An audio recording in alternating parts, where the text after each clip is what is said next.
আবার শেষ পর্যন্ত যে আবার ওখান থেকে লাইন চেঞ্জ করে আস্তে আস্তে দক্ষিণ সীমানার দিকে নিয়ে আসা হবে, তখন আস্তে আস্তে দিন ছোট হয়ে যাবে। তো এই যে সূর্যের লাইন পাল্টাইয়ে দেওয়া, এইটা কি পৃথিবীর কোনো সৃষ্টির ওখানে যাওয়ার অধিকার আছে, ক্ষমতা আছে?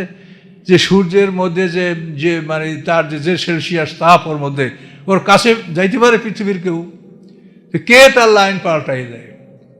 কে এই সূর্যকে তেল সরবরাহ করে, জ্বালানি সরবরাহ করে কে? কাজে এই জন্য আল্লাহ বলেন যে অলাউ ইখতিলাফুল-লাইলি ওয়ান-নাহার আফালা তাআকিলুন, তোমাদের জ্ঞান নাই?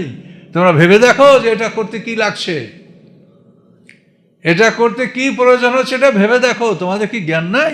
আফালা তাআকিলুন। বাল ক্বালু মিসলা মা ক্বালাল আউয়ালুন, বরং তারা ওই কথাই বলছে যা তাদের পূর্বপুরুষরা বলতেছিল। ইনি নবী না, ইনি জাদুকর, ইনি কাহেন, তো ইনি বানানো কথা বলে, ফেরেশতা কেন আসে না? এই যে পূর্বপুরুষরা যেরকম বলছিল, এরা ওই কথাই বলে। আর কি বলে? ক্বালু আইজা মিতনা কুন্না তুরাবা ওয়া হিজামা আইনা লামাবুসুন, যখন আমরা মরে যাব, আমরা মাটিতে পরিণত হব, আমাদের মাংস পৃথক হয়ে আমরা হাড্ডিতে পরিণত হব, আইনা লামাবুসুন, তারপর কি আমরা পুনরায় জীবিত হব, পুনরুত্থান আমাদের করা হবে? লাকাদ ওয়াদনা নাহনু আবাউনা হাযা মিন ক্বাবলু, আমাদের বাপদাদাদেরকে এরকম বলা হয়েছে আর আমাদেরকেও বলা হচ্ছে, তো এগুলো তো আমরা বিশ্বাস করি না। আমাদের বাপদাদারা কেউ তো দুনিয়াতে আসে নাই।